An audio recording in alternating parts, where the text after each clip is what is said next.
ಖಂಡಿತವಾಗ್ಲೂ ಇಲ್ವಲ್ಲ. ಅದು ಕಥೆಯಲ್ಲೇ ಮಹಾವೀರ ಅನ್ನುವ ಪಾತ್ರ ಇದೆ. ಈ ಪಾತ್ರನ ಯಾರಾದ್ರೂ ವೆಲ್ ನೋನ್ ಆಕ್ಟರ್, ಪಾತ್ರಕ್ಕೆ ಸೂಟ್ ಆಗುವಂತವ್ರು, ಯಾರಾದ್ರೂ ತುಂಬಾ ಸ್ಟೇಜರ್ ಇರುವಂತವ್ರು, ಕರಾವಳಿ ಭಾಗದವರು ಮಾಡಬೇಕು ಅಂತ ಮೊದಲಿಂದನೂ ಐಡಿಯಾ ಇತ್ತು.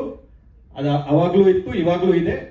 ನಮ್ಮ ಪುಣ್ಯಕ್ಕೆ ಅವ್ರು ಬಂದ್ರು, ಒಪ್ಕೊಂಡು ಬಂದ್ರು. ಸೊ ಅದ್ರಲ್ಲಿ ಏನು ಕನ್ಫ್ಯೂಷನ್ ಇಲ್ವಲ್ಲ. ಈ ಕ್ವಶನ್ ಅವ್ರ ಎದುರಿಗೆ ಯಾಕೆ ಕೇಳ್ತೇನೆ ಇದು ಶುರುವಾದಾಗ ಪ್ರಜ್ವಲ್ ದೇವರಾಜ್ ಅನ್ನೋ ಸಿನಿಮಾ ಅಂತ ಅಷ್ಟೇ ಆಗಿದ್ರಿಂದ ಒಂದ್ ಹಂತ ಆದ್ಮೇಲೆ ಅವ್ರು ಬಂದಿದ್ರಿಂದ ಆತರ ಏನಾದ್ರು ಇರ್ಸ್ಮೂರ್ಸ್ ಆಯ್ತಾ? ಖಂಡಿತವಾಗ್ಲೂ ಇಲ್ಲ. ಇರ್ಸ್ಮೂರ್ಸ್ ಆಗುವಂತದ್ದು ಟ್ರೈಲರ್ಲಾಗ್ಲಿ ಇಡೀ ಕಥೆಯಲ್ಲಾಗ್ಲಿ ಏನೂ ಇಲ್ಲ. ಇದು ಇರ್ಸುಮುರ್ಸು ಆಗುವಂತ ಪ್ರಶ್ನೆ ಇದು ಬರಲ್ಲ. ನೀವು ಅವ್ರಿಗೆ ಮುಂಚೆನೆ ಹೇಳಿದ್ರ ಇವ್ರು ಇದಾರೆ ಅಂತ ಆರ್ಟಿಸ್ಟ್? ಬೇರೆ ಯಾರು ಬೇಕಾದ್ರೂ ಬರ್ಬೋದು ಅಂತ ಹೇಳಿ. ಯಾವ ದೊಡ್ಡ ಕಲಾವಿದರು ಬೇಕಾದ್ರೂ ಈ ಪಾತ್ರ ಮಾಡಬಹುದು ಅಂತ ಮುಂಚೆನೆ ಅವ್ರಿಗೆ ಅಪ್ಡೇಟ್ ಮಾಡಿದ್ವಿ.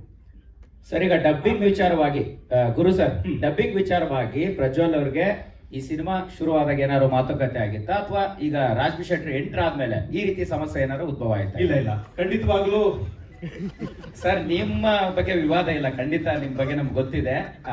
ಆ ರೀತಿ ಅಲ್ಲ, ಅಂದ್ರೆ ಈಗ ಒಬ್ಬ ಆರ್ಟಿಸ್ಟ್